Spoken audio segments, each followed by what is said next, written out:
아우라 그룹의 최상층에 위치한 이사회 회의실은 성공의 향기로 가득 차 있었다.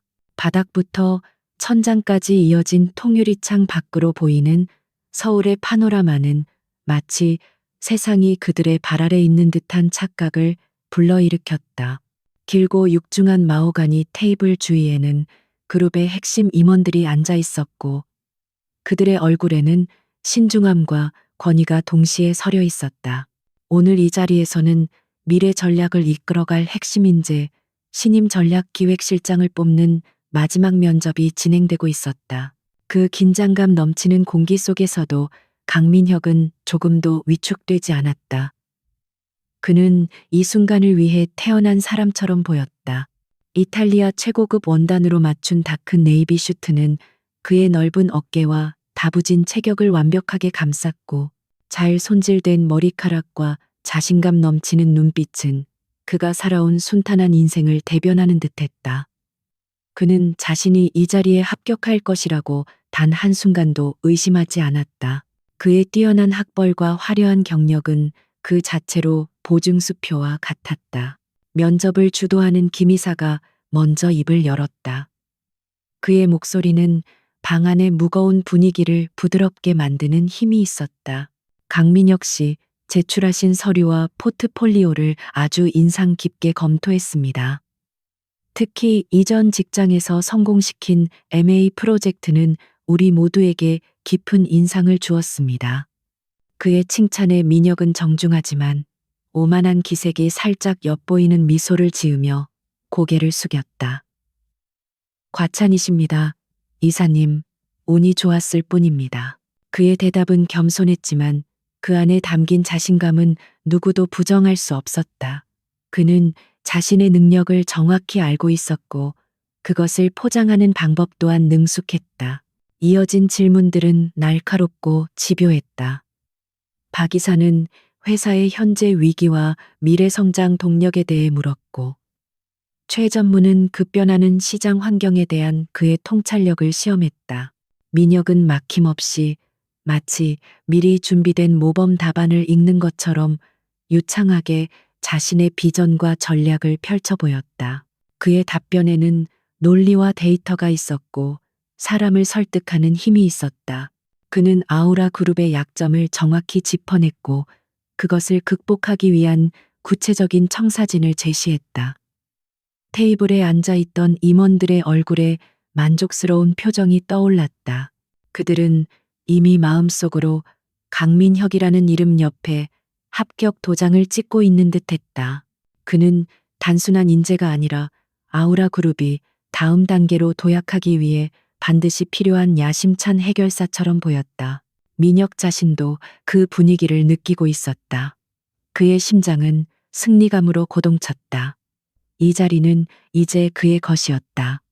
그는 속으로 자신의 미래를 그리고 있었다. 전략기획실장으로 시작해서 최연소 상무 그리고 전무까지 그의 야망에는 끝이 없었다.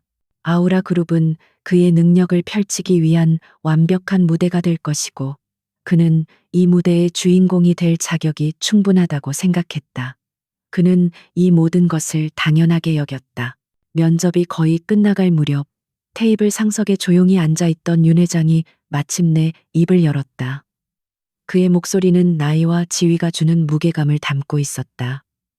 훌륭하군. 강민혁 씨의 능력과 열정은 충분히 확인된 것 같소. 윤 회장은 민혁을 잠시 바라보다가 말을 이었다. 하지만 최종 결정은 내가 내리지 않소. 아시다시피 얼마 전 우리 그룹의 새로운 대표이사가 부임했지. 최종 승인은 그분의 몫이요.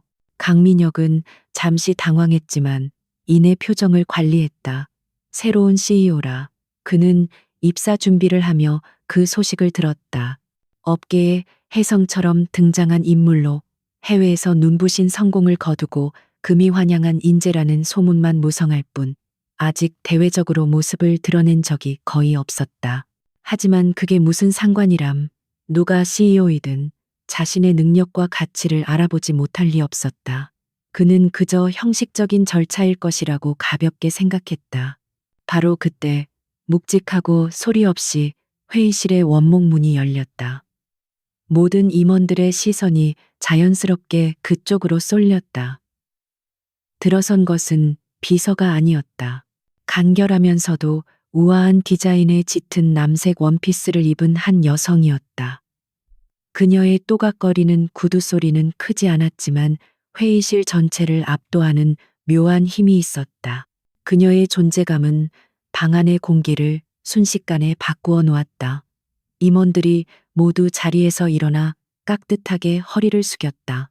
그녀는 천천히 회의실 안으로 걸어 들어와 상석에 앉은 윤 회장 옆 비어있던 중앙 좌석으로 향했다.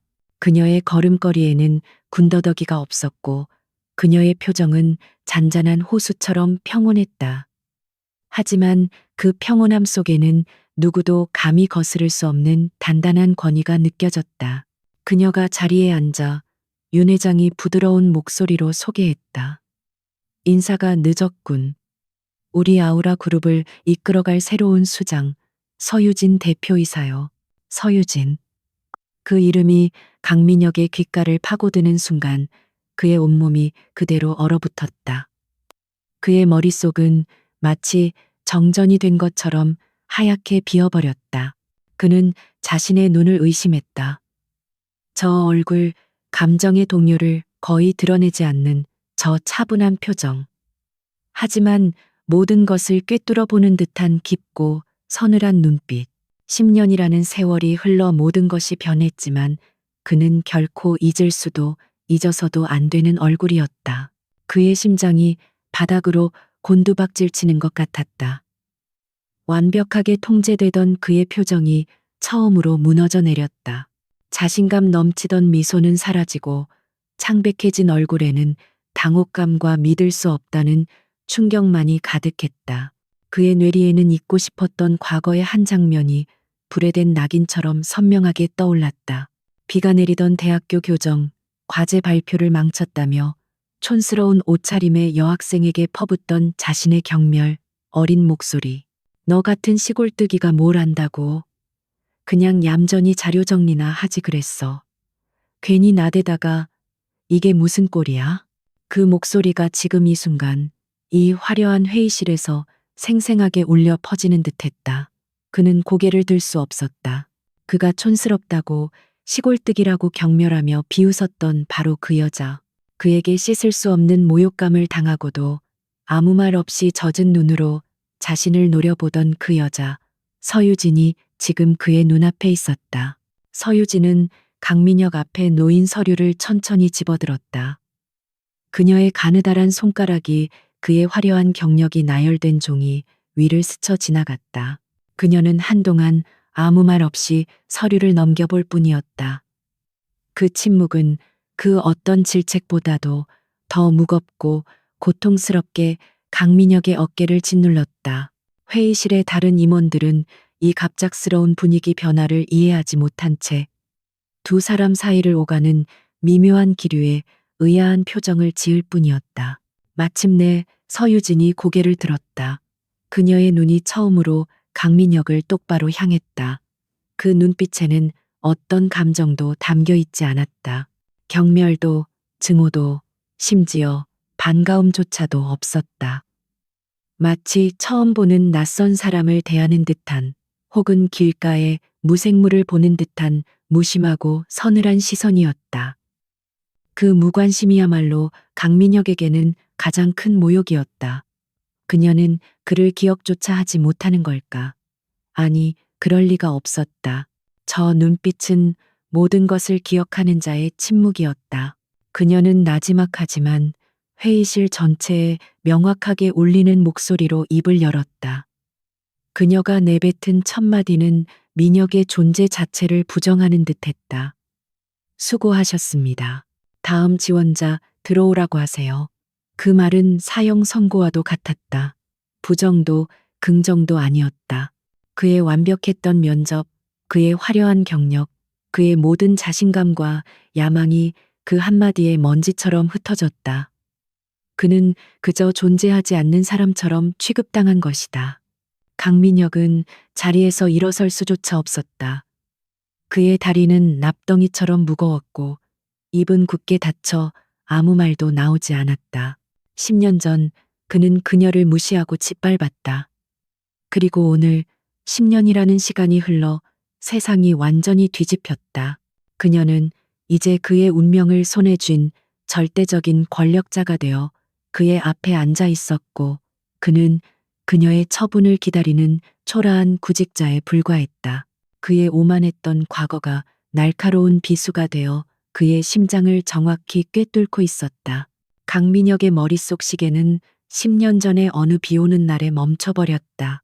아우라 그룹의 화려한 회의실은 순식간에 사라지고 그의 눈앞에는 낡고 쿰쿰한 냄새가 나는 대학교 도서관의 스터디룸이 펼쳐졌다. 창밖으로는 장대비가 쏟아지고 있었고 눅눅한 공기는 조별 과제 발표를 망친 뒤에 무겁고 불쾌한 침묵을 더욱 짙게 만들었다. 그의 젊은 얼굴은 분노와 참을 수 없는 모멸감으로 벌겋게 달아올라 있었다. 그의 앞에는 서유진이 서 있었다. 지금의 냉철하고 우아한 CEO의 모습은 온데간데 없는 그저 가난하고 주눅든 시골 출신 여대생일 뿐이었다. 유행이 한참 진한 낡은 체크무늬 셔츠와 빛바랜 청바지는 서울의 세련된 학생들 사이에서 그녀를 더욱 이질적인 존재로 만들었다. 그녀는 비싼 미용실에서 관리받은 적 없는 긴 생머리를 아무렇게나 질끈 묶고 있었고 밤샘 공부와 아르바이트로 지친 얼굴에는 짙은 피로감이 서려 있었다.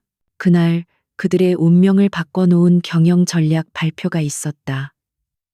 한 학기 내내 공들인 중요한 과제였고 학점에 결정적인 영향을 미치는 발표였다. 강민혁은 언제나처럼 조의 리더를 자처했다. 그는 사람들 앞에 서서 유창하게 말하는 데에는 자신이 있었지만 방대한 자료를 분석하고 논리를 세우는 꾸준 일은 질색이었다. 그래서 그는 늘 조원들에게 꾸준히 를 떠넘기고 자신은 마지막에 그럴싸하게 포장하는 역할만 맡곤 했다. 이번 조에서도 마찬가지였다. 그는 서유진의 성실함을 일찌감치 알아보고 그녀에게 가장 어렵고 방대한 자료 분석 파트를 떠맡겼다. 그는 그녀가 밤을 새워가며 도서관에 틀어박혀 묵묵히 자신의 역할을 해내는 것을 당연하게 여겼다. 그는 그녀의 노력을 인정하기는커녕 그것을 자신의 성공을 위한 발판 정도로만 생각했다. 그는 그녀의 이름조차 제대로 외우지 못했고 그저 그 시골 애라고 불렀다. 문제는 발표 당일에 터졌다. 서유진이 분석한 데이터는 완벽했지만 그녀는 수많은 사람들 앞에서 발표하는 것에 익숙하지 않았다. 긴장한 탓에 그녀의 목소리는 기어 들어갔고 준비했던 말들은 뒤죽박죽 엉키기 시작했다. 그녀의 소박한 옷차림과 어색한 말투는 청중의 집중력을 흐트러뜨렸고 예리한 교수의 허를 찌르는 질문에 그녀는 제대로 답변하지 못하고 얼굴만 붉혔다. 강민혁이 뒤늦게 나서서 상황을 수습하려 했지만 이미 분위기는 싸늘하게 식어버린 뒤였다. 발표는 처참한 실패로 끝났다. 교수의 실망스러운 표정은 강민혁의 자존심에 지울 수 없는 상처를 남겼다. 그는 단 한 번도 A+ 학점을 놓쳐본 적이 없었다. 자신의 완벽한 인생에 이런 오점이 찍힌다는 것을 도저히 용납할 수 없었다. 그의 분노는 정확한 관역을 찾아 날아갔다. 그리고 그 관역은 바로 그의 앞에 서 있는 고개를 푹 숙인 채 아무 말도 못하고 있는 서유진이었다. 그는 그녀의 존재 자체가 모든 문제의 근원이라고 확신했다. 그는 스터디룸의 문을 거칠게 닫고 그녀를 몰아세웠다. 그의 목소리에는 날카로운 경멸이 가득 담겨 있었다. 너 때문이야. 전부 너 때문에 망쳤어. 그렇게 자신 없으면 그냥 자료만 넘기면 될 것 아니야. 누가 너더러 발표하라고 했어? 그의 곁에 있던 다른 조원들도 비난하는 눈빛으로 그녀를 쏘아보거나 어색하게 시선을 피하며 그의 분노에 동조했다. 그 순간 서유진은 완벽하게 고립되었다. 서유진은 입술을 깨물었다. 그녀도 억울했다. 발표 역할 분담은 강민혁이 일방적으로 정한 것이었다. 그는 가장 중요한 핵심 데이터 분석 파트를 그녀에게 떠넘기면서 그 부분의 발표까지 그녀가 맡는 것이 당연하다고 말했다. 그녀는 자신이 없다고 몇 번이나 말했지만 그는 귀찮다는 듯이 손을 내저으며 그녀의 의견을 묵살했다. 그는 그녀의 노고는 안중에도 없고 오직 결과가 나쁘다는 이유만으로 모든 책임을 그녀에게 뒤집어 씌우고 있었다. 하지만 강민혁의 비난은 거기서 멈추지 않았다. 그는 그녀의 외모와 출신까지 들먹이며 그녀의 인격을 무참히 짓밟기 시작했다. 너 같은 촌뜨기가 이런 중요한 수업을 듣는 것 자체가 문제야. 옷 입는 것 좀 봐. 여기가 어디 시골 읍내 장터인 줄 알아? 그의 잔인한 말 한마디 한마디가 비수처럼 그녀의 가슴에 밝혔다. 촌뜨기. 그 단어는 그녀가 서울에 온 이후로 가장 듣기 싫었던 그녀의 자격지심을 가장 아프게 후벼 파는 말이었다. 그는 한 걸음 더 다가서며 그녀를 위아래로 훑어보았다. 그의 눈빛은 마치 더러운 벌레를 보는 듯한 혐오감으로 가득 차 있었다. 네가 우리 조에 들어온 것부터가 불행의 시작이었어. 너한테서는 가난하고 촌스러운 냄새가 난다고. 제발 네 주제를 좀 알아. 여긴 너 같은 애들이 함부로 낄 자리가 아니야. 그 순간 서유진의 눈에서 뜨거운 것이 울컥 솟구쳤지만 그녀는 필사적으로 눈물을 참았다. 이 남자 앞에서 우는 것은 그의 승리를 인정하는 꼴밖에 되지 않을 터였다. 그녀는 대신 고개를 들고 처음으로 강민혁의 눈을 똑바로 쳐다보았다. 그녀의 젖은 눈동자에는 슬픔이나 억울함이 아니었다. 차갑게 타오르는 분노와 강렬한 증오, 그리고 결코 꺾이지 않을 오기가 서려 있었다. 그 눈빛에 강민혁은 자기도 모르게 순간 움찔했지만 이내 더 큰 소리로 그녀를 비웃었다. 뭘 봐? 네 눈빛 하나로 뭐가 달라질 것 같아? 촌뜨기는 영원한 촌뜨기일 뿐이야. 그는 그 말을 끝으로 경멸의 미소를 남긴 채 스터디룸을 나가버렸다. 혼자 남은 서유진은 그 자리에 한참을 서 있었다. 그녀는 끝내 울지 않았다. 대신 주먹을 세게 쥐었다. 손톱이 손바닥을 파고드는 아픔이 느껴졌지만 그것은 그녀의 심장이 느끼는 고통에 비하면 아무것도 아니었다. 강민혁이 뱉어낸 말들은 그녀의 영혼에 깊은 낙인을 새겼다. 그날의 모욕감과 수치심은 그녀의 인생을 통째로 뒤흔들었다. 하지만 그것은 그녀를 좌절시키는 대신 그녀 안에 잠들어 있던 거대한 도끼를 깨웠다. 그녀는 다짐했다. 반드시 성공하겠다고. 다시는 누구에게도 이런 식으로 무시당하지 않겠다고. 돈이 없어서, 배경이 없어서, 촌스럽다는 이유로 짓밟히는 인생을 살지 않겠다고. 강민혁. 그녀는 그 이름을 자신의 심장에 새겼다. 언젠가 반드시 그가 감히 우러러볼 수도 없는 높은 곳에 올라서서 오늘 그가 그녀에게 주었던 모욕을 몇 배로 되갚아 주겠다고. 그 맹세는 그녀의 지난 10년을 지탱해준 유일한 버팀목이었다. 그리고 지금 10년이라는 시간이 흘러 그 맹세가 현실이 되는 순간이 찾아왔다. 서유진은 다시 아우라 그룹의 CEO로서 강민혁을 내려다보았다. 그의 창백한 얼굴과 흔들리는 눈동자에서 그녀는 10년 전에 오만했던 모습을 떠올렸다. 그녀는 그에게 복수하고 싶었을까? 아니, 그건 너무 시시한 결말이었다. 그녀가 원했던 것은 단순한 복수가 아니었다. 그것은 완벽한 증명이었다. 그가 틀렸고 그녀가 옳았다는 증명. 그가 그녀를 촌뜨기라고 불렀던 바로 그 입으로 이제 그는 그녀에게 일자리를 구걸해야 하는 처지가 되었다. 이보다 더 완벽한 복수는 없었다.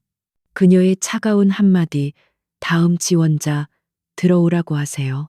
라는 말은 10년 동안 그녀의 가슴 속에서 맴돌던 수많은 말들을 대신하는 가장 강력하고 잔인한 응답이었다. 그것은 그를 향한 연민도 증오도 아닌 완벽한 무시, 존재 자체의 부정이었다. 강민혁이 굴욕감에 휩싸여 회의실을 나간 후 방 안에는 잠시 어색한 침묵이 흘렀다. 임원들은 감히 먼저 입을 열지 못하고 새로운 CEO 서유진의 표정만 살폈다. 하지만 그녀의 얼굴에서는 그 어떤 감정도 읽을 수 없었다. 마치 방금 전의 일은 아무것도 아니라는 듯 그녀는 아무렇지 않게 다음 서류를 검토하며 나지막이 말했다. 회의는 이것으로 마치겠습니다. 부서별 현안 보고서는 내일 오전까지 제 사무실로 올려주세요. 그녀의 목소리는 차분했지만 거스를 수 없는 힘이 있었다. 그것은 아우라 그룹의 새로운 시대가 시작되었음을 알리는 조용한 선포와도 같았다. 서유진의 CEO 집무실은 전임자들이 사용하던 화려하고 권위적인 가구 대신 실용적이고 간결한 디자인의 가구들로 채워져 있었다. 그녀는 불필요한 장식을 모두 걷어내고 오직 일에만 집중할 수 있는 공간을 만들었다. 그 공간은 마치 그녀 자신을 보여주는 것 같았다. 군더더기 없이 오직 본질과 실력으로 승부하는 사람. 그녀의 공식적인 첫 업무일은 폭풍처럼 시작되었다. 수십 개의 부서에서 올라온 보고서들이 그녀의 책상 위에 산더미처럼 쌓였다. 그녀는 놀라운 집중력으로 서류들을 검토해 나갔다. 그녀의 눈은 단순한 숫자와 문자를 넘어 그 이면에 숨겨진 문제의 본질과 부서 간의 역학관계, 그리고 보이지 않는 비효율과 낭비의 흔적들을 정확히 꿰뚫어 보고 있었다. 몇 시간 만에 그녀는 아우라 그룹이라는 거대한 배가 어디에 균열이 생겼고 어디로 물이 새고 있는지 파악했다. 첫 공식 임원 회의가 소집되었을 때 대부분의 임원들은 그녀를 그저 운 좋게 CEO 자리에 오른 젊은 여성 정도로 여기는 분위기였다. 특히 그룹의 2인자이자 보수적인 세력의 중심인 최 부회장은 노골적으로 그녀를 시험하려 들었다. 그는 겉으로는 존중하는 척했지만 그의 말투와 눈빛에는 어디 한번 내 실력을 보자는 식의 오만함이 가득했다. 그는 자신이 수십 년간 쌓아온 그룹 내의 입지가 이 젊은 CEO에게 위협받는 것을 극도로 경계하고 있었다. 최 부회장은 재무팀의 분기 실적 보고를 예로 들며 입을 열었다. 대표님, 보시다시피 우리 그룹의 재무 건전성은 매우 양호한 상태입니다. 몇몇 소소한 문제들이 있긴 하지만 전반적인 흐름에는 전혀 지장이 없는 수준입니다. 그의 말은 사실상 당신이 신경 쓸 일은 없으니 잠자코 있으라는 경고나 다름없었다. 다른 임원들 역시 그의 말에 동조하며 고개를 끄덕였다. 그들은 서유진이 복잡한 재무제표를 제대로 이해하지 못할 것이라고 지레짐작했다. 하지만 서유진의 반응은 그들의 예상을 완전히 빗나갔다. 그녀는 최 부회장이 방금 소소한 문제라고 언급했던 부분을 정확히 가리키며 날카롭게 파고들었다. 부회장님, 여기 자회사 비의 재고자산 회전율이 지난 분기 대비 30%나 급감한 부분이 보이는군요. 보고서에는 시장 상황의 일시적인 악화 때문이라고만 되어 있는데 구체적으로 어떤 상황이었는지 설명해 주실 수 있습니까? 그녀의 질문은 평이했지만 그 안에는 상대의 허를 찌르는 예리함이 담겨 있었다. 최 부회장의 얼굴에 순간 당혹감이 스쳐 지나갔다. 그는 그녀가 그처럼 세세한 부분까지 짚어낼 줄은 상상도 못했다. 그 부분은 그가 관리하는 자회사 중 하나였고 실은 약간의 분식회계가 포함된 그가 의도적으로 숨기려 했던 아킬레스건이었다. 그건 말입니다. 경쟁사의 저가 공세로 인해 일시적으로 판매가 부진했던 것입니다. 곧 회복될 것으로 예상합니다. 그는 애써 태연한 척하며 둘러댔지만 그의 목소리는 미세하게 떨리고 있었다. 서유진은 그를 더 이상 압박하지 않았다. 대신 그녀는 부드럽지만 단호한 목소리로 말했다. 알겠습니다. 그렇다면 해당 자회사의 상세한 판매 데이터와 재고 관리 시스템 현황에 대한 추가 보고서를 내일 오후까지 준비해 주십시오. 제가 직접 검토한 후 해결책을 함께 논의하도록 하죠. 그녀의 말에 최 부회장은 반박할 말을 찾지 못했다. 그녀는 공개적으로 그를 망신 주는 대신 자신의 능력을 명확히 보여주며 그에게 다음 수를 둘 기회를 주지 않았다. 회의실의 공기는 순식간에 바뀌었다. 임원들은 더 이상 그녀를 풋내기 CEO로 보지 않았다. 바로 그날 오후 예상치 못한 인물이 그녀의 집무실을 찾아왔다. 최 부회장이었다. 그리고 그의 뒤에는 며칠 전 면접장에서 마주쳤던 강민혁이 굳은 표정으로 서 있었다. 서유진은 잠시 의아한 표정을 지었지만 이내 평정을 되찾았다. 그녀는 이미 최 부회장이 이런 식으로 나올 수 있다는 것까지 계산에 넣고 있었다. 이것은 그녀의 권위에 대한 또 다른 시험이자 명백한 도발이었다. 최 부회장은 능구렁이 같은 미소를 지으며 말했다. 대표님, 바쁘신데 죄송합니다. 다름이 아니라 제가 아주 유능한 인재를 하나 놓칠 뻔해서 말입니다. 강민혁 군인데 최종 면접에서 아쉽게 탈락했지만 제가 다시 보니 아주 쓸만한 제목입니다. 마침 전략기획팀의 결혼이 생겼으니 그쪽에서 경험을 쌓게 하는 것이 어떻겠습니까? 저희 집안과도 연이 좀 있는 친구라서요. 그의 말은 추천을 가장한 압력이었다. 그는 자신의 인맥과 권력을 과시하며 그녀를 길들이려 하고 있었다. 서유진의 시선이 잠시 강민혁에게 머물렀다. 그는 고개를 푹 숙인 채 감히 그녀와 눈을 마주치지 못했다. 며칠 전에 오만하고 자신감 넘치던 모습은 찾아볼 수 없었다. 지금 그는 그저 권력에 기생하여 일자리를 구걸하는 초라한 패배자일 뿐이었다. 서유진은 속으로 차가운 미소를 지었다. 운명은 이토록 잔인하고 아이러니했다. 그가 그토록 경멸했던 시골뜨기에게 이제 그는 자신의 커리어를 의탁해야 하는 신세가 된 것이다. 서유진은 최 부회장에게 시선을 돌리며 아무렇지 않다는 듯 대답했다.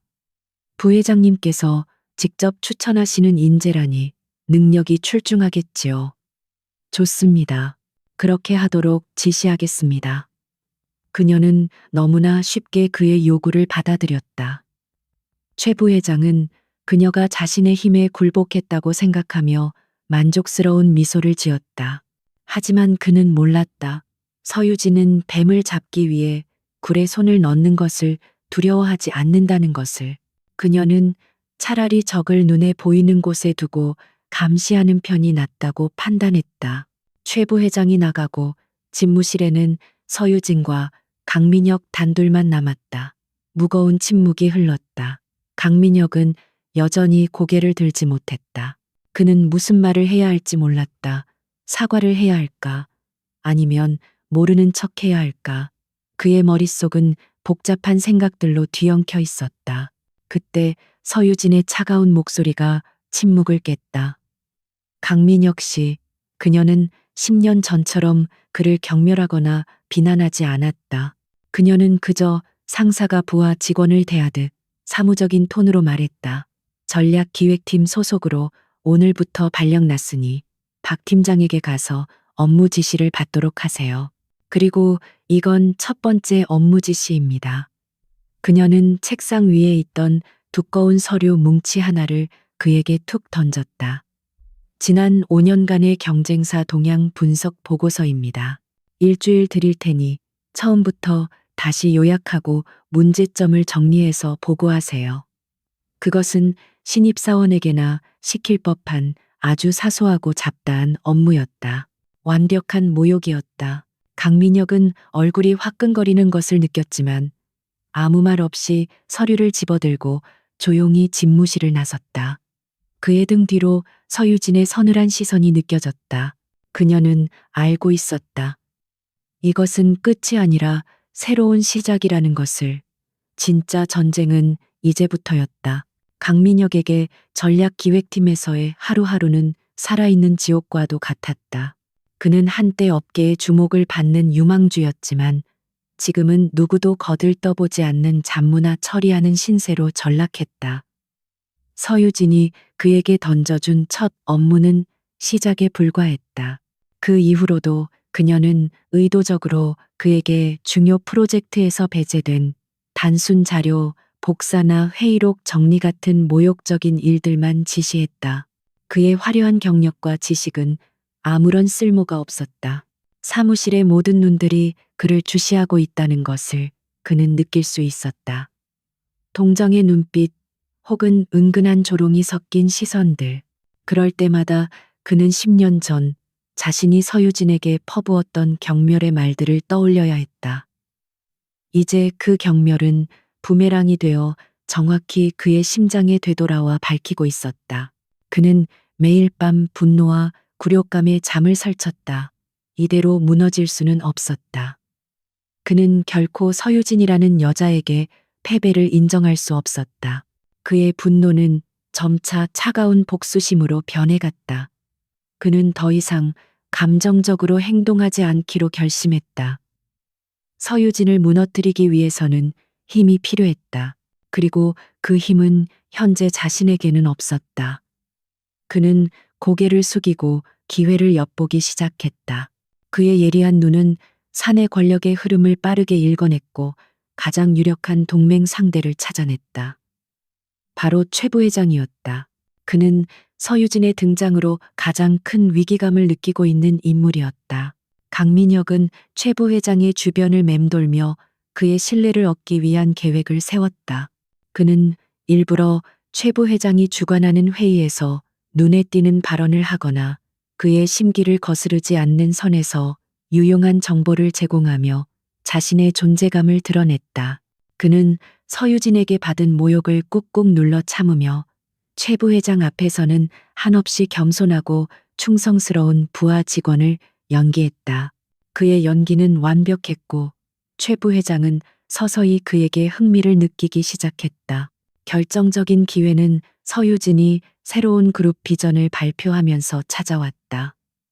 그녀는 프로젝트 솔라리스라는 이름의 대규모 신재생 에너지 사업 계획을 발표했다. 그것은 아우라 그룹의 미래를 건 막대한 자본과 기술력이 요구되는 야심찬 프로젝트였다. 성공한다면 그룹은 새로운 성장 동력을 얻게 되겠지만 실패한다면 그룹 전체가 휘청거릴 수 있는 엄청난 리스크를 안고 있었다. 최 부회장을 비롯한 보수적인 임원들은 당연히 거세게 반발했다. 강민혁은 바로 이때라고 생각했다. 그는 밤을 새워 프로젝트 솔라리스의 사업 계획서를 분석했다. 서유진이 만든 계획은 거의 완벽에 가까웠지만 그는 집요하게 파고들어 몇 가지 잠재적인 위험 요소와 논리적 허점을 찾아냈다. 그는 그것들을 정리하여 비공식적인 형태의 보고서를 만들었다. 그리고 다음 날 그는 용기를 내어 최 부회장의 집무실 문을 두드렸다. 이것은 그의 운명을 건 도박이었다. 최 부회장은 예상했다는 듯이 그를 맞았다. 강민혁은 준비해온 보고서를 공손하게 내밀며 말했다. 부회장님, 외람된 말씀이지만 대표님께서 추진하시는 프로젝트에 대해 몇 가지 우려되는 점이 있어 감히 보고서를 올려드립니다. 그는 서유진에 대한 개인적인 감정은 철저히 배제한 채 오직 데이터와 논리에 근거하여 프로젝트의 위험성을 설명했다. 그의 분석은 날카롭고 설득력이 있었다. 최 부회장은 보고서를 꼼꼼히 읽어내려갔다.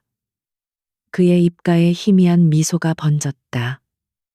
그는 강민혁의 의도를 정확히 꿰뚫어 보고 있었다.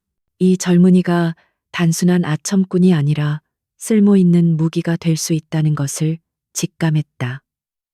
자네의 의견에 일리가 있군. 서 대표는 너무 젊고 이상적이야. 현실의 냉혹함을 아직 모르는 거지. 최 부회장은 보고서를 내려놓고 의미심장한 눈빛으로 강민혁을 바라보았다. 그래서 자네 생각은 어떤가? 이 프로젝트 이대로 진행되도록 놔둬야겠나? 그 순간 두 사람 사이에 보이지 않는 계약이 성립되었다. 강민혁은 기다렸다는 듯이 대답했다.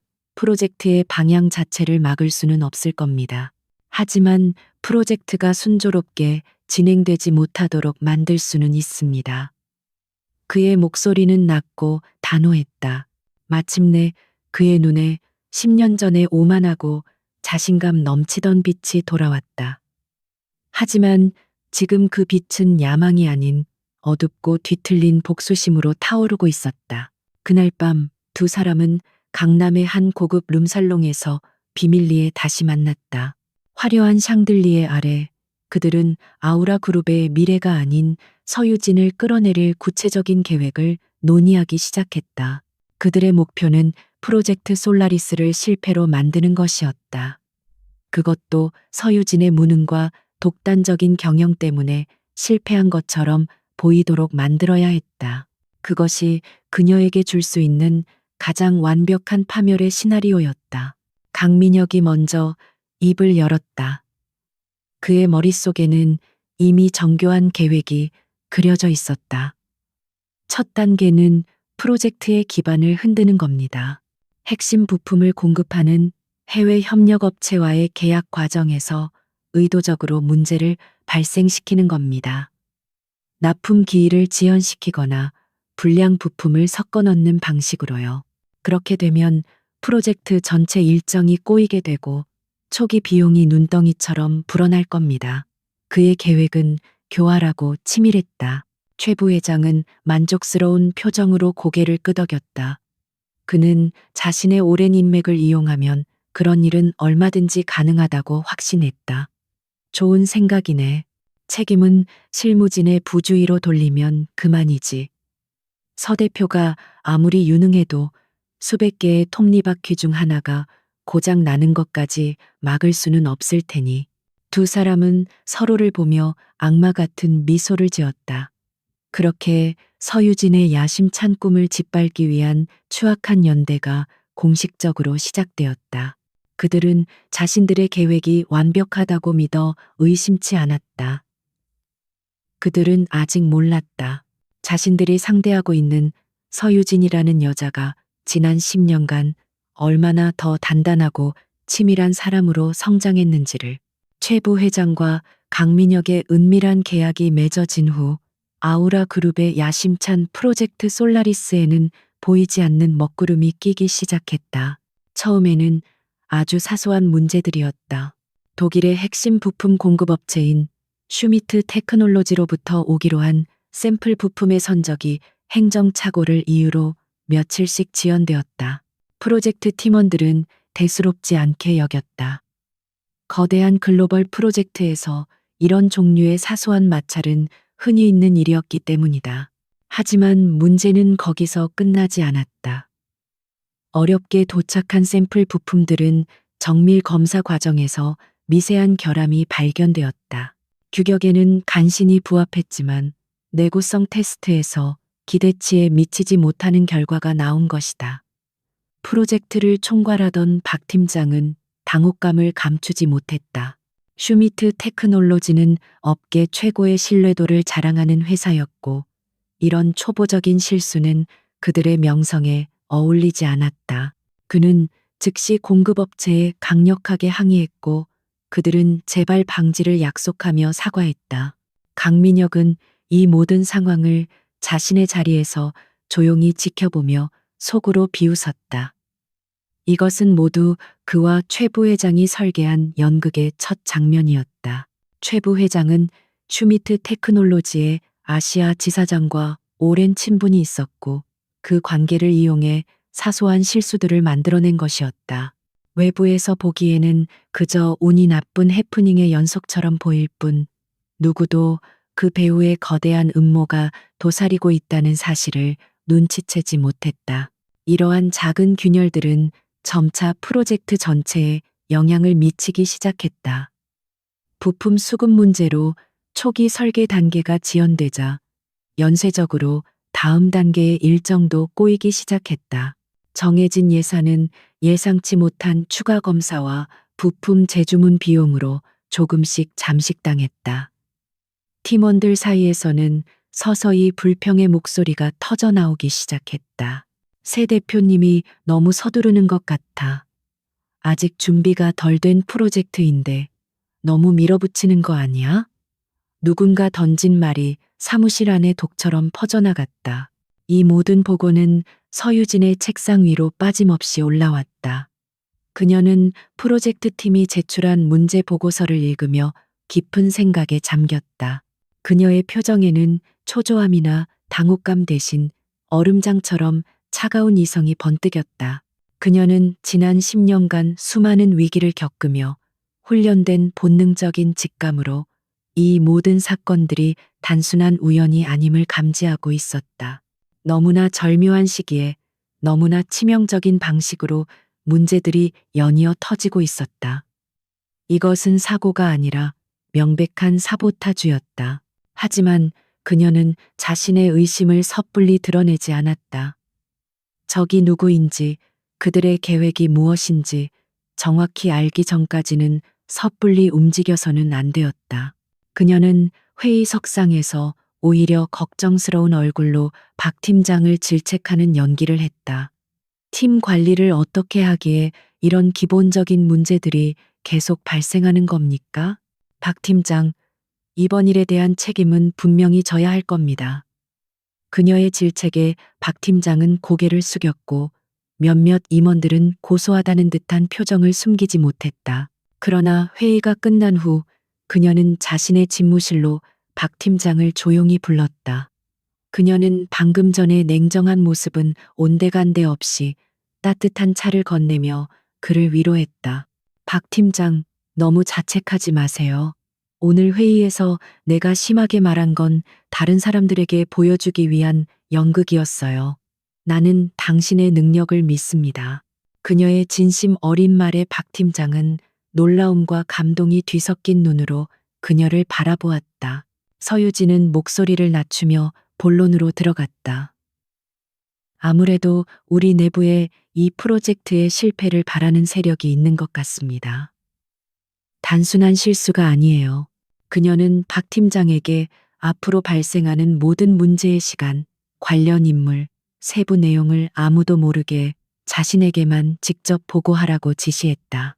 또한 공급업체와 주고받은 모든 이메일과 통화 기록을 백업하여 별도로 보관하라고 은밀히 명령했다. 그녀는 적들이 남긴 미세한 발자국들을 하나도 놓치지 않고 수집하기 시작한 것이다. 그녀는 이 위기를 기회로 삼기로 했다. 이 사건들은 누가 자신의 편이고 누가 적인지를 가려낼 수 있는 완벽한 리트머스 시험지였다. 그녀는 팀원들의 반응을 면밀히 관찰했다. 프로젝트가 어려움에 처하자 노골적으로 불만을 표출하는 사람들, 은근히 그녀의 리더십을 비난하며 여론을 선동하는 사람들, 그리고 묵묵히 자신의 자리에서 해결책을 찾으려 애쓰는 사람들. 그녀는 그 모든 것을 자신의 머릿속에 조용히 기록했다. 강민혁은 서유진이 자신의 덫에 걸려들었다고 확신했다. 그는 그녀가 연이은 문제들에 허둥대며 리더십에 상처를 입고 있다고 생각했다. 그는 의도적으로 팀원들 사이에서 불안감을 조장하는 소문을 퍼뜨렸다. 내가 듣기로는 이 프로젝트 처음부터 무리수였다는 의견이 이사회에서도 많았다고 하더군. 이러다 우리 모두에게 책임이 돌아오는 거 아니야? 그의 교묘한 말들은 팀의 사기를 저하시키고 내부 결속을 흔들었다. 하지만 그는 알지 못했다. 서유진은 그의 모든 움직임을 손바닥 보듯 꿰뚫어 보고 있었다는 것을. 그녀는 강민혁이 최부 회장의 라인이라는 것을 이미 파악하고 있었고, 그가 이런 파괴 공작의 중심에 있을 것이라고 짐작했다. 그녀는 그를 바로 쳐내지 않았다. 꼬리를 잘라내는 것은 아무 의미가 없었다. 그녀가 노리는 것은 꼬리가 아니라 이 모든 것을 조종하는 뱀의 머리, 즉 최부 회장이었다. 어느 날 밤 모두가 퇴근한 텅 빈 사무실에 홀로 남은 서유진은 화이트보드 앞에 섰다. 그녀는 지금까지 발생한 모든 문제들을 시간 순서대로 나열하고 관련된 인물들의 관계도를 그리기 시작했다. 슈미트 테크놀로지의 아시아 지사장, 최 부회장, 그리고 그 둘을 잇는 연결고리들, 그리고 그 거미줄의 중심에서 적극적으로 움직이고 있는 행동대원, 강민혁, 퍼즐 조각들이 하나씩 맞춰지기 시작했다. 그녀의 눈이 차갑게 빛났다. 적들의 첫 번째 공격은 끝났다. 이제 그녀의 반격이 시작될 차례였다. 서유진의 밤은 길었다.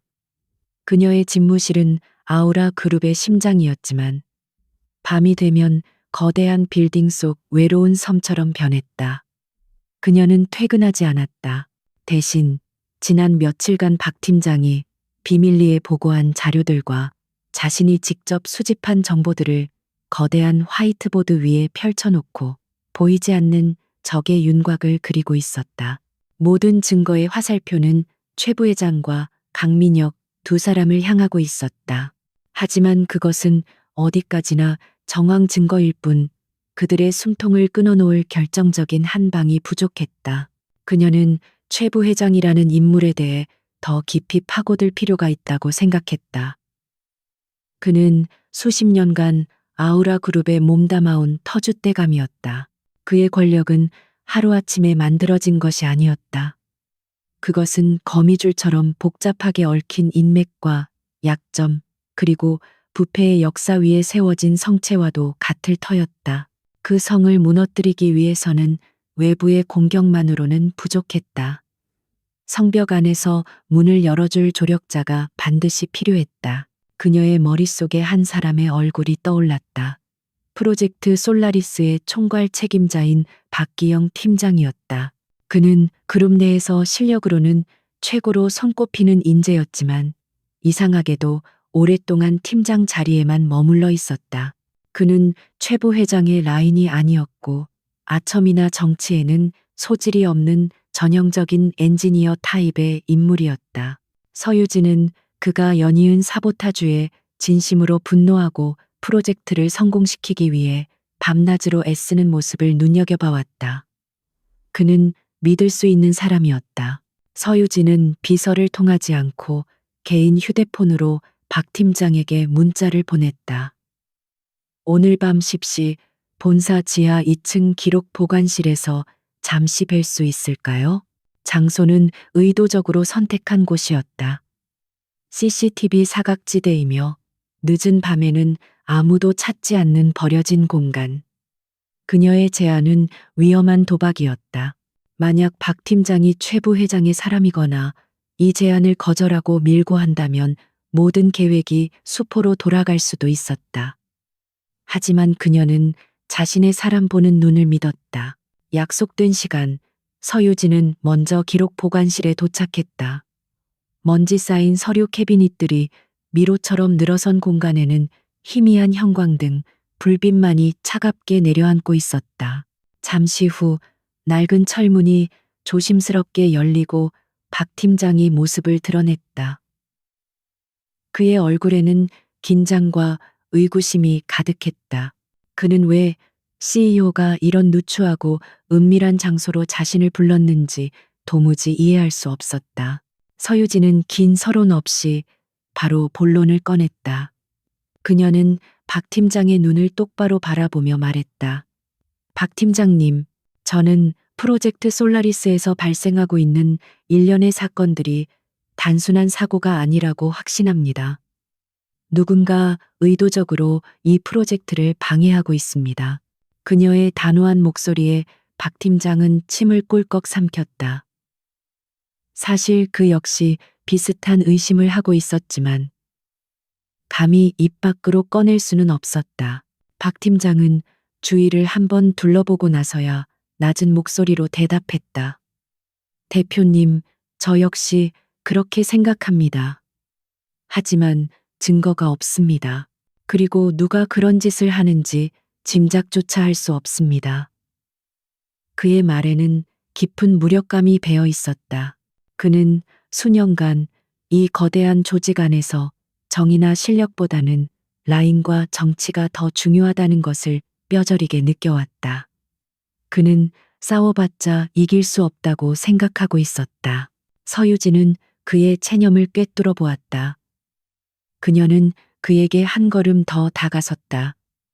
증거는 지금부터 찾으면 됩니다. 그리고 범인이 누구인지 저는 이미 짐작 가는 사람이 있습니다. 그녀는 잠시 말을 멈추고 그의 반응을 살폈다. 그리고는 결정적인 한마디를 던졌다. 이 싸움에서 저를 도와주시겠습니까, 박 팀장님? 이것은 단순히 프로젝트 하나를 성공시키는 문제가 아닙니다. 썩어빠진 아우라 그룹의 환부를 도려내는 수술입니다. 그 순간 박 팀장의 눈빛이 흔들렸다. 썩어빠진 환부. 그 말은 지난 세월 동안 그가 느꼈던 모든 좌절과 분노를 대변하는 듯했다. 그는 자신의 실력에도 불구하고 번번이 승진해서 미끄러졌다. 최 부회장에게 밉보인 후로는 중요한 프로젝트에서 배제되기 일쑤였다. 그는 단지 정치를 모른다는 이유만으로 무능한 상사 밑에서 굴욕을 견뎌야 했다. 그는 이 부조리한 현실을 바꾸고 싶었지만 혼자서는 아무것도 할 수 없었다. 그런데 지금 그룹의 최고 권력자인 CEO가 그에게 함께 싸우자고 손을 내밀고 있었다. 그는 오랫동안 망설였다. 이것은 그의 남은 직장 생활과 어쩌면 인생 전체를 건 선택이었다. 최 부회장의 힘을 그는 너무나 잘 알고 있었다. 실패한다면 그는 업계에서 완전히 매장당할 수도 있었다. 하지만 서유진의 눈을 보는 순간 그는 결심을 굳혔다. 그녀의 눈에는 두려움이 아닌 진실을 향한 확고한 의지가 담겨 있었다. 저 눈빛이라면 한번 믿고 따라가 볼 만했다. 제가 뭘 하면 되겠습니까?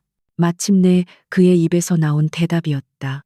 그날 이후 아우라 그룹 내부에는 아무도 모르는 두 사람만의 비밀 동맹이 결성되었다. 박 팀장은 서유진의 눈과 귀가 되어 움직이기 시작했다. 그는 자신의 오랜 경험과 인맥을 이용해 최 부회장의 과거 행적을 조용히 파고들었다. 그는 과거에 최 부회장이 주도했던 프로젝트 중 의문스럽게 실패로 돌아갔거나 비정상적으로 비용이 부풀려졌던 사업들의 자료들을 다시 들추기 시작했다. 며칠 후 박 팀장은 서유진에게 놀라운 정보를 가져왔다. 5년 전 아우라 건설이 맡았던 대규모 플랜트 건설 사업이 있었다. 당시 사업 총괄 책임자는 최 부회장이었고 그 사업은 막판에 원인 불명의 자재 결함 문제로 막대한 손실을 입고 중단되었다. 당시 최 부회장은 모든 책임을 실무자에게 떠넘기고 자신은 유유히 빠져나갔다. 그리고 공교롭게도 당시 문제가 되었던 자재를 납품했던 해외 업체가 바로 지금 프로젝트 솔라리스의 부품을 공급하는 슈미트 테크놀로지의 자회사였다. 퍼즐의 결정적인 조각이 맞춰지는 순간이었다. 서유진은 온몸에 소름이 돋는 것을 느꼈다. 이것은 단순한 우연이 아니었다. 최 부회장은 과거에도 같은 수법으로 자신의 정적을 제거하거나 비자금을 조성했을 가능성이 높았다. 그는 프로젝트 솔라리스에서도 똑같은 방식으로 자신을 끌어내리려 하고 있는 것이었다. 그녀는 박 팀장에게 당시 플랜트 사업과 관련된 모든 서류, 특히 회계장부와 자재 수입 관련 자료를 찾아달라고 부탁했다. 박 팀장은 그것이 쉽지 않은 일이라고 말했다. 대부분의 자료는 이미 파기되었거나 최 부회장의 개인 금고에 보관되어 있을 것이기 때문이었다. 하지만 그는 포기하지 않았다. 그는 당시 프로젝트에 참여했다가 억울하게 회사를 떠나야 했던 옛 동료들을 수소문하기 시작했다. 그리고 마침내 그는 결정적인 증인이 될 수 있는 한 사람과 연락이 닿았다. 당시 회계팀 대리였던 그는 최 부회장의 지시로 이중장부를 만들었던 장본인이었고 만약을 대비해 그 사본을 개인적으로 보관하고 있었다. 거대한 부패의 실체가 마침내 수면 위로 드러나기 시작하고 있었다. 박 팀장이 가져온 과거의 이중장부 사본은 최 부회장의 목에 겨눌 수 있는 날카로운 칼과도 같았다. 서유진은 자신의 집무실에서 밤늦게까지 박 팀장과 함께 그 자료들을 검토했다. 복잡한 숫자들 속에는 최 부회장의 탐욕과 부패가 고스란히 기록되어 있었다. 5년 전 플랜트 사업의 실패는 단순한 사고가 아니라 슈미트 테크놀로지의 유령 자회사를 통해 거액의 비자금을 조성하기 위한 치밀하게 계획된 범죄였던 것이다. 박 팀장은 흥분을 감추지 못했다. 대표님, 이 정도 증거라면 당장 이사회를 소집해서 최 부회장을 끌어내릴 수 있습니다. 그의 경력은 이걸로 끝입니다. 그의 목소리에는 오랜 억압에서 벗어날 수 있다는 희망이 가득했다. 하지만 서유진은 의외로 침착했다. 그녀는 장부를 조용히 덮으며 고개를 저었다. 아니요, 박 팀장님. 아직은 때가 아닙니다. 그녀의 차분한 대답에 박 팀장은 의아한 표정을 지었다. 하지만 왜입니까? 이렇게 확실한 증거가 있는데. 서유진은 창밖의 어두운 도시를 바라보며 나지막이 말했다. 최 부회장은 이 회사에 수십 년간 뿌리내린 거대한 나무와도 같습니다. 지금 우리가 이 증거를 터뜨리면 그는 분명 꼬리 자르기를 시도할 겁니다. 모든 책임을 실무자에게 떠넘기고 자신은 어떻게든 살아남으려 발버둥치겠죠. 이 사회의 다른 임원들 중에도 그의 사람이 많습니다. 싸움이 지저분해지고 최악의 경우엔 우리만 상처 입고 끝날 수도 있어요. 그녀는 박 팀장에게 시선을 돌렸다. 그녀의 눈빛은 그 어느 때보다 차갑고 명료했다. 뱀을 잡으려면 머리를 확실하게 밟아야 합니다. 스스로 독을 뿜고 자멸하게 만들어야죠. 그러기 위해서는 더 완벽한 무대가 필요합니다. 그녀의 입가에 희미하고 위험한 미소가 떠올랐다. 그녀는 복수를 서두르는 어리석은 실수를 하지 않을 터였다. 그녀는 상황을 이용해 적을 상대하는 이른바 이지 계책을 사용하기로 결심했다. 다음 날부터 서유진의 행동에 미묘한 변화가 생겼다. 그녀는 프로젝트 솔라리스의 연이은 문제들 때문에 심각한 스트레스에 시달리는 것처럼 보이기 시작했다. 회의 시간에는 부쩍 날카로워졌고 사소한 실수에도 담당자들을 심하게 질책했다. 심지어 그녀가 가장 신뢰하는 박 팀장과 공개적으로 의견 충돌을 일으키는 모습까지 연출했다. 그녀의 이런 모습은 역시 경험 없는 젊은 CEO의 한계라는 소문이 사내에 퍼지는데 기름을 붓는 격이었다. 강민혁은 서유진의 이런 변화를 가장 가까이에서 지켜보며 희열을 느꼈다. 그는 자신의 계획이 완벽하게 성공하고 있다고 확신했다. 그는 서유진이 압박감에 짓눌려 이성을 잃고 허둥대고 있다고 판단했다. 촌뜨기는 어쩔 수 없군. 운 좋게 CEO 자리에 오르긴 했지만 위기관리 능력은 형편없구나. 그는 자신의 승리를 의심치 않았고 이제 그녀의 숨통을 끊을 마지막 한 방을 준비하기 시작했다. 서유진이 준비한 진짜 덫은 바로 그때부터 시작되었다. 그녀는 박 팀장에게만 자신의 진짜 계획을 공유했다.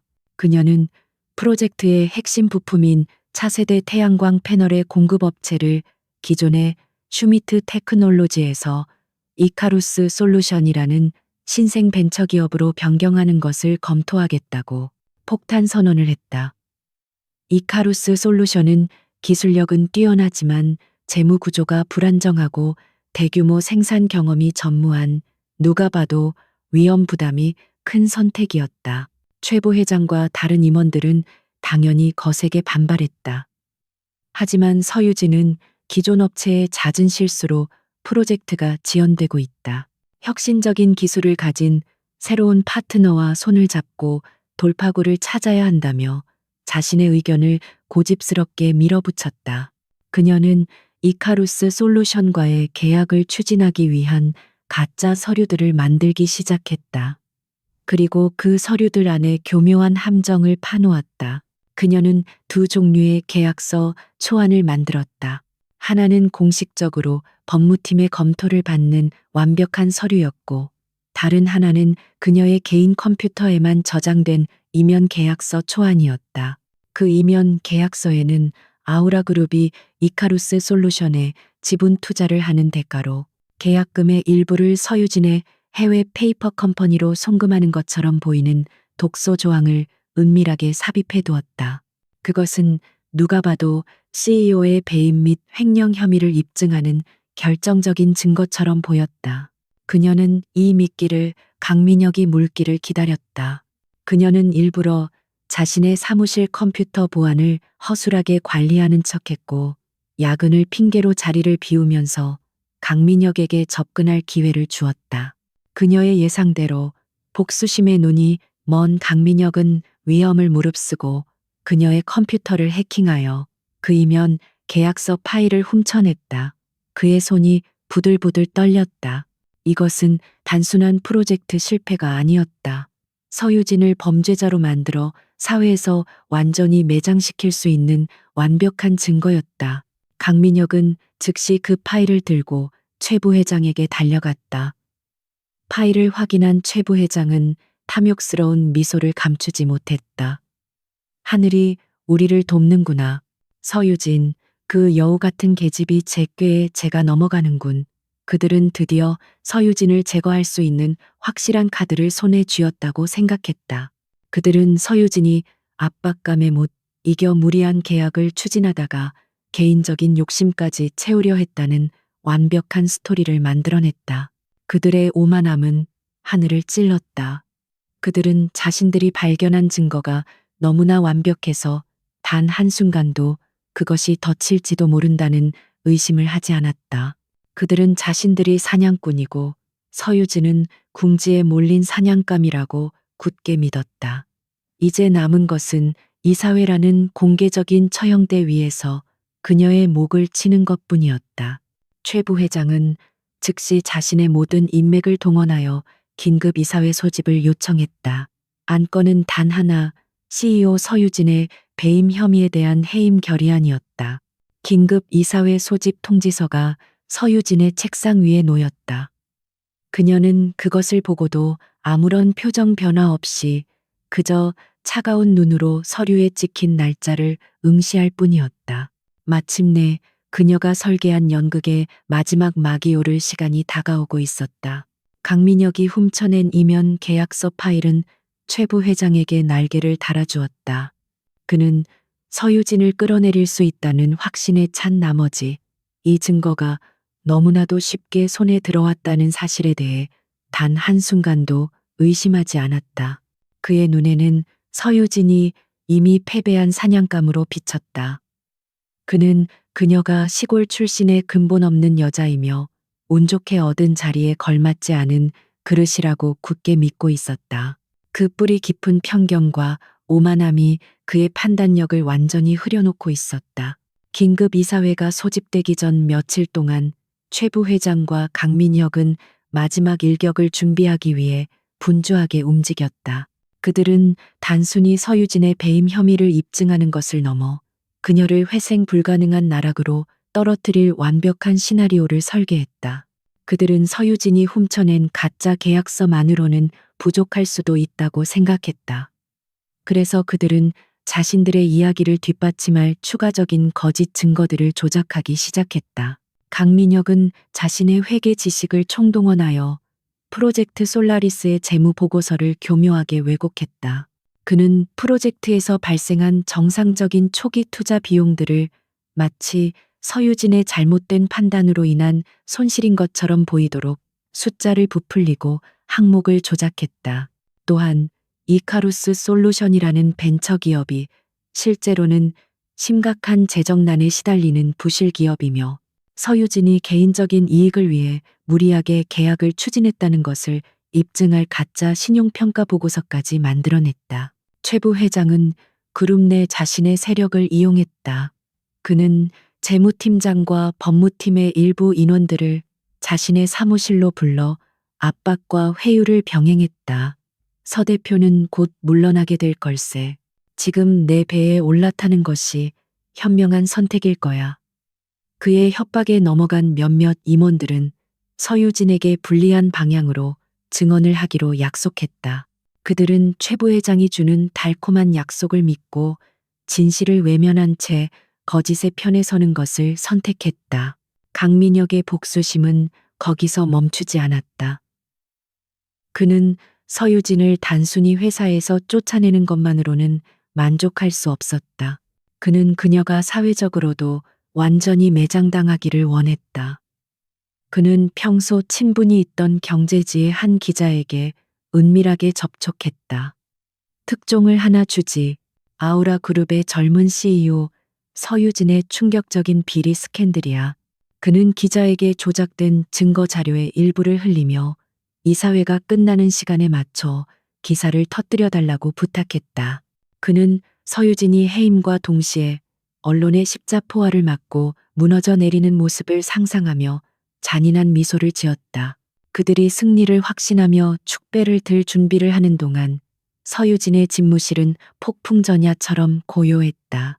그녀는 적들의 모든 움직임을 손바닥 보듯 꿰뚫어 보고 있었다.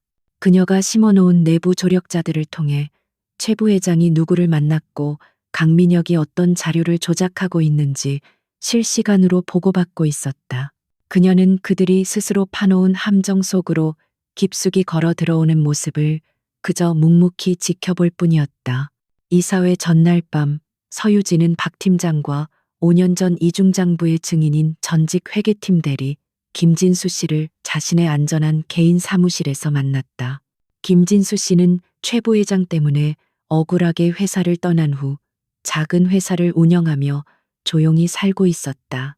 그는 처음에는 증언을 망설였지만 서유진의 진심 어린 설득과 아우라 그룹을 바로잡겠다는 그녀의 의지를 보고 마침내 용기를 내었다. 서유진은 그들 앞에 자신이 준비한 모든 반격 카드를 펼쳐놓았다. 첫 번째는 김진수 씨의 증언과 그가 보관해온 이중장부 원본이었다. 이것은 최 부회장의 과거 비리를 입증할 결정적인 증거였다. 두 번째는 박 팀장이 수집한 슈미트 테크놀로지와 최 부회장 사이의 부정한 커넥션을 증명하는 자료들이었다. 세 번째 카드는 바로 강민혁을 겨냥한 것이었다. 서유진은 자신의 집무실에 설치된 초소형 녹음기를 통해 강민혁이 자신의 컴퓨터를 해킹하는 소리와 그가 다른 직원들과 프로젝트를 방해하는 모의를 하는 대화 내용을 모두 녹음해 두었다. 마지막으로 그녀는 이카루스 솔루션의 대표를 화상으로 연결했다. 이카루스 솔루션은 그녀가 꾸며낸 유령 회사가 아니었다. 그들은 실제로 세계적인 수준의 기술력을 가졌지만 자금이 부족해 어려움을 겪고 있던 유망한 벤처기업이었다. 서유진은 이미 오래전부터 이 회사의 잠재력을 눈여겨보고 비밀리에 접촉해왔다. 그녀는 이번 기회를 통해 최 부회장을 제거함과 동시에 아우라 그룹의 미래를 이끌어갈 진정한 파트너를 얻으려 했던 것이다. 그녀의 계획은 복수 그 이상을 내다보는 거대한 그림이었다. 모든 준비가 끝났다. 박 팀장과 김진수 씨는 서유진의 치밀함과 대담함에 혀를 내둘렀다. 그들은 처음에는 그저 최 부회장의 비리를 폭로하는 수준으로 생각했지만 서유진의 계획은 그들의 상상을 훨씬 뛰어넘는 것이었다. 그녀는 적들이 자신을 공격하기 위해 사용할 모든 무기들을 역으로 이용하여 그들의 심장을 겨누는 완벽한 반격 시나리오를 완성했다. 그 시각 강민혁은 최 부회장과 함께 고급 바에서 값비싼 와인을 마시고 있었다. 부회장님, 내일이면 모든 것이 끝납니다. 서유진은 이제 끝입니다. 강민혁의 목소리는 승리감에 취해 있었다. 최 부회장은 만족스러운 미소를 지으며 그의 잔을 채워주었다. 수고했네, 강 실장. 내일이 지나면 자네는 더 이상 대리가 아닐 걸세. 내가 자네 자리를 제대로 찾아주지. 그들은 자신들의 발밑이 무너져 내리고 있다는 사실을 까맣게 모른 채 너무나도 이른 축배를 들고 있었다. 그들의 오만함은 그들을 완벽한 장님으로 만들었다. 운명의 날, 아우라 그룹의 이사회 회의실에는 전운이 감돌았다. 평소와 달리 테이블 위에는 생수병 대신 무거운 침묵이 놓여 있었다. 이사들은 굳은 표정으로 자리를 지켰고 그들의 시선은 모두 회의실의 양끝에 앉은 두 인물, 최 부회장과 서유진에게로 향하고 있었다. 그것은 마치 결투를 앞둔 검투사들을 지켜보는 관중의 눈빛과도 같았다. 최 부회장은 승리를 예감한 장수처럼 여유로운 태도로 의자의 등을 기댔다. 그의 옆자리에는 증인으로 참석한 강민혁이 꼿꼿한 자세로 앉아 있었다. 그의 얼굴에는 긴장감과 함께 억누를 수 없는 흥분이 뒤섞여 있었다. 10년간 묵혀온 굴욕을 갚아줄 시간이 마침내 다가온 것이다. 그는 오늘 서유진이 무너져 내리는 모습을 자신의 눈으로 직접 확인하고 그녀의 절망을 마음껏 비웃어줄 참이었다. 반면 서유진은 폭풍의 눈처럼 고요했다. 그녀는 단정한 검은색 정장 차림으로 흐트러짐 없는 자세를 유지했다. 그녀의 얼굴에서는 어떤 감정도 읽을 수 없었다. 마치 자신을 둘러싼 이 모든 소동이 자신과는 아무런 상관없는 일이라는 듯 그녀는 그저 담담하게 회의가 시작되기만을 기다리고 있었다. 그녀의 그런 평온한 모습은 오히려 몇몇 이사들을 불안하게 만들었다. 궁지에 몰린 사람의 태도라고는 볼 수 없었기 때문이다.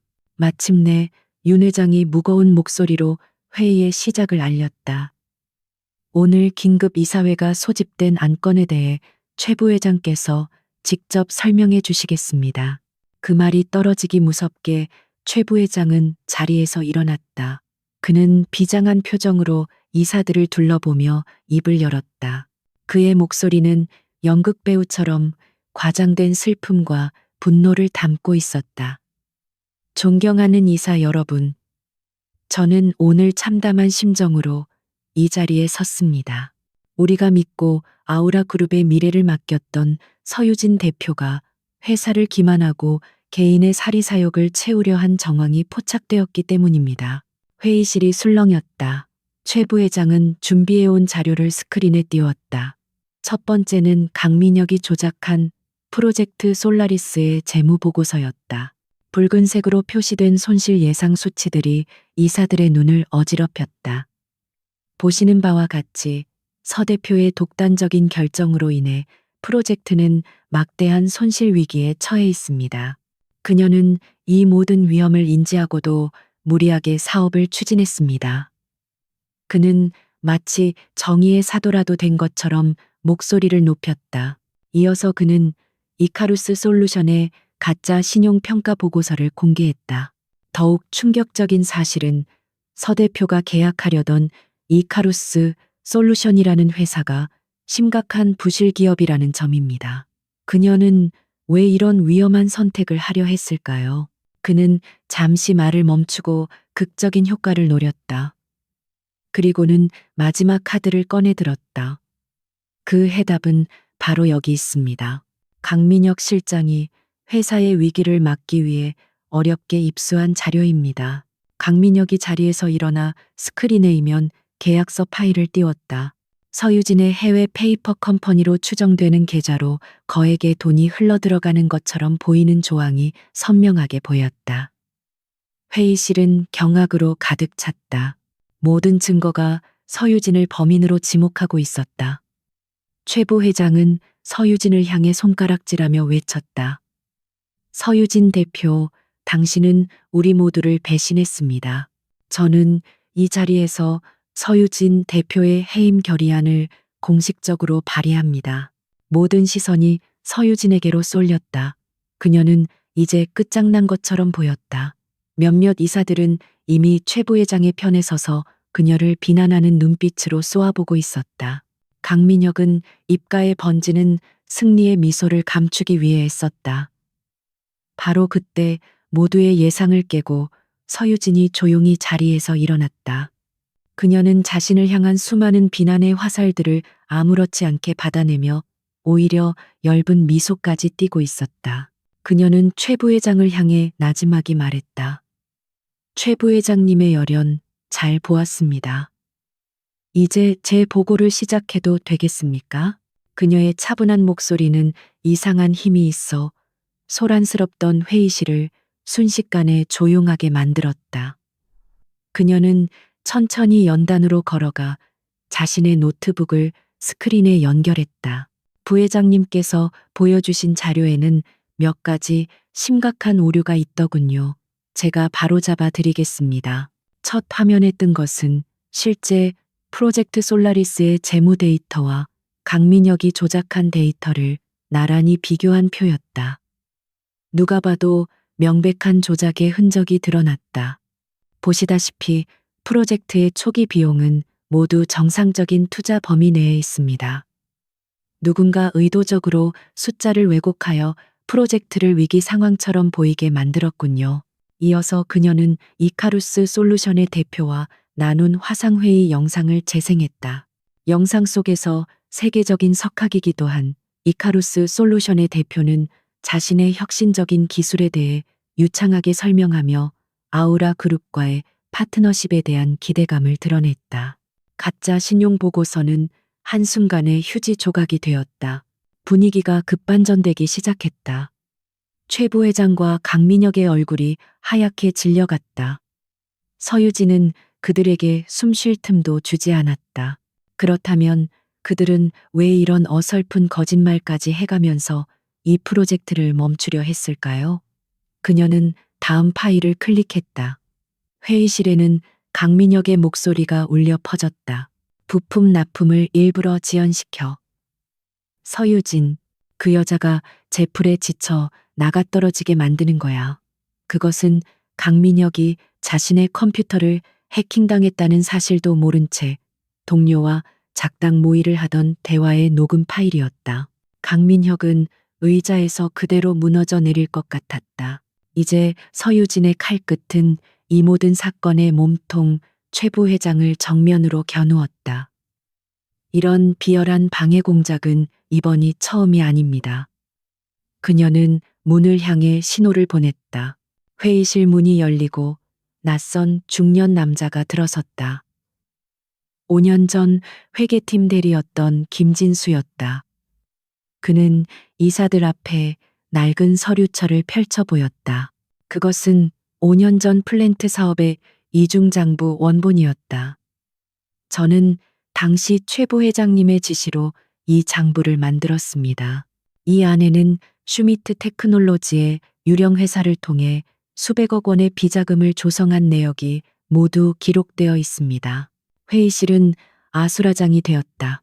최 부회장은 얼굴이 흑빛이 되어 소리쳤다. 거짓말이야. 저놈이 날 모함하는 거라고. 하지만 그의 발악은 서유진이 마지막으로 스크린에 띄운 자료 앞에서 공허한 외침이 될 뿐이었다. 그것은 최 부회장의 차명 계좌와 슈미트 테크놀로지 자회사 간의 자금 흐름을 보여주는 해외 은행의 거래 내역서였다. 빼도 박도 못하는 결정적인 증거였다. 모든 것이 끝났다. 최 부회장은 그 자리에 주저앉았고 강민혁은 넋이 나간 사람처럼 허공만 응시했다. 그들의 오만함이 그들 자신을 파멸시킨 것이다. 서유진은 얼어붙은 이사들을 향해 차갑고 단호한 목소리로 말했다. 저는 이 자리에서 최 부회장과 강민혁 씨의 파면을 정식으로 요청합니다. 그리고 이 모든 증거 자료를 검찰에 제출하고 그룹의 모든 비리에 대한 외부 감사를 즉시 실시할 것을 제안합니다. 그녀의 목소리는 더 이상 시골뜨기 소녀의 것이 아니었다. 그것은 거대한 부패를 단죄하고 아우라 그룹의 새로운 시대를 여는 최고 경영자의 위험 있는 선언이었다. 이 사회가 끝나자마자 아우라 그룹은 거대한 폭풍의 한가운데로 빨려 들어갔다. 최 부회장과 강민혁은 보안 요원들에게 이끌려 굴욕적으로 회의실을 빠져나갔다. 복도를 가득 메운 직원들은 충격과 불신이 뒤섞인 눈으로 한때 그룹의 2인자였던 인물과 촉망받던 인재의 몰락을 말없이 지켜보았다. 그들의 오만했던 얼굴에는 이제 패배의 잿빛 절망만이 남아 있었다. 서유진의 고발은 일사천리로 진행되었다. 다음 날 아침 검찰 수사관들이 본사를 압수수색했고 최 부회장의 개인 금고에서는 그가 수십 년간 축적해온 비자금 장부와 불법 로비의 증거들이 쏟아져 나왔다. 강민혁의 컴퓨터에서는 프로젝트를 방해하기 위해 조작했던 수많은 파일들이 발견되었다. 언론은 젊은 CEO의 거침없는 개혁이라는 헤드라인으로 연일 대서특필했다. 아우라 그룹의 주가는 일시적으로 폭락했지만 서유진이 직접 기자회견을 열어 모든 사실을 투명하게 공개하고 그룹의 자정 노력을 약속하자 시장은 오히려 그녀의 리더십에 신뢰를 보내며 빠르게 안정세를 되찾았다. 몇 달 후 법의 심판이 내려졌다. 최 부회장은 수백억 원대의 횡령 및 배임 혐의로 중형을 선고받고 남은 인생을 차가운 감옥에서 보내게 되었다. 그가 평생 쌓아 올렸던 부와 명예는 한순간에 신기루처럼 사라졌다. 강민혁 역시 업무 방해 및 증거 조작 혐의로 실형을 선고받았다. 그는 법정 최후 진술에서까지 서유진에 대한 원망을 쏟아냈지만 그의 목소리에 귀 기울이는 사람은 아무도 없었다. 그의 오만했던 과거는 그의 발목을 잡는 족쇄가 되어 그를 차가운 현실의 바닥으로 끌어내렸다. 시간이 흘러 아우라 그룹에는 새로운 바람이 불었다. 서유진은 최 부회장의 세력을 모두 걷어내고 오직 실력과 열정만으로 평가받는 투명한 조직 문화를 만들어 나갔다. 그녀의 곁에는 충직한 조력자들이 있었다. 박기영 팀장은 그 공로를 인정받아 그룹의 최연소 임원으로 승진하여 프로젝트 솔라리스를 성공적으로 이끌었다. 5년 전 억울하게 회사를 떠났던 김진수 씨 역시 서유진의 제안으로 그룹의 감사팀 특별 고문으로 복귀하여 부패의 뿌리를 뽑는 데 앞장섰다. 그리고 1년 후 프로젝트 솔라리스는 마침내 그 장엄한 결실을 맺었다. 서해안에 세워진 거대한 태양광 발전소는 아우라 그룹의 새로운 미래를 상징하는 기념비가 되었다. 이 프로젝트의 대성공으로 아우라 그룹은 친환경 에너지 시장의 선두주자로 발돋움했고 서유진은 대한민국에서 가장 주목받는 혁신적인 경영인으로 확고히 자리매김했다. 그녀의 이름 앞에는 더 이상 시골 출신이라는 수식어 대신 변화의 아이콘이라는 찬사가 따라붙었다. 어느 추운 겨울날이었다. 서유진은 중요한 계약을 마치고 파트너사 건물을 나서고 있었다. 비서가 열어준 검은색 세단에 오르려던 순간 그녀의 시선이 잠시 멈추었다. 건물 맞은편에서 허름한 작업복 차림의 한 남자가 택배 상자를 힘겹게 나르고 있었다. 매서운 바람에 그의 머리는 헝클어져 있었고 고된 노동에 지친 얼굴에는 깊은 그늘이 드리워져 있었다. 그 남자는 사람들 눈을 피해 황급히 고개를 숙였지만 서유진은 그가 누구인지 단번에 알아볼 수 있었다. 강민혁이었다. 그는 형기를 마치고 출소했지만 그의 인생은 이미 망가져 있었다. 그의 이름 앞에 붙었던 화려한 스펙은 전과자라는 낙인 앞에서 아무런 힘을 발휘하지 못했다. 그는 생계를 위해 일용직을 전전하는 신세가 되어 있었다. 그는 차마 고개를 들어 서유진을 볼 수 없었다. 한때 자신이 벌레 보듯 경멸했던 여자는 이제 감히 쳐다볼 수도 없는 높은 곳에서 빛나고 있었고 자신은 어두운 그늘 속에서 초라하게 숨어야만 했다.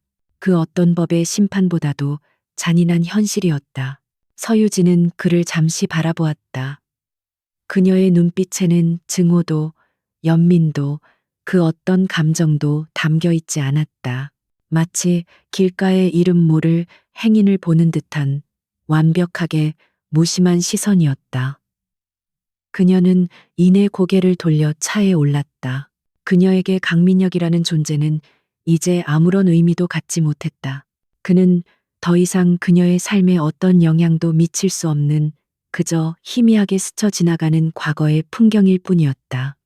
그것이야말로 그에 대한 가장 완벽한 복수였다. 차는 서울의 화려한 야경 속으로 미끄러지듯 나아갔다. 서유진은 자신의 집무실로 돌아와 통유리창 앞에 섰다. 10년 전 그녀를 절망에 빠뜨렸던 그 남자의 목소리가 문득 귓가에 맴도는 듯했다. 촌뜨기. 하지만 이제 그 단어는 더 이상 그녀에게 상처가 되지 않았다. 그것은 오히려 그녀를 여기까지 오게 만든 단단한 디딤돌이었고 그녀의 정체성을 이루는 자랑스러운 일부였다. 그녀는 과거에 얽매이지 않았다. 그녀는 과거를 딛고 일어서서 자신의 미래를 스스로 증명해냈다. 반짝이는 도시의 불빛들을 내려다보는 그녀의 얼굴 위로 마침내 완전한 평온함과 자신감으로 가득 찬 고요한 미소가 피어올랐다.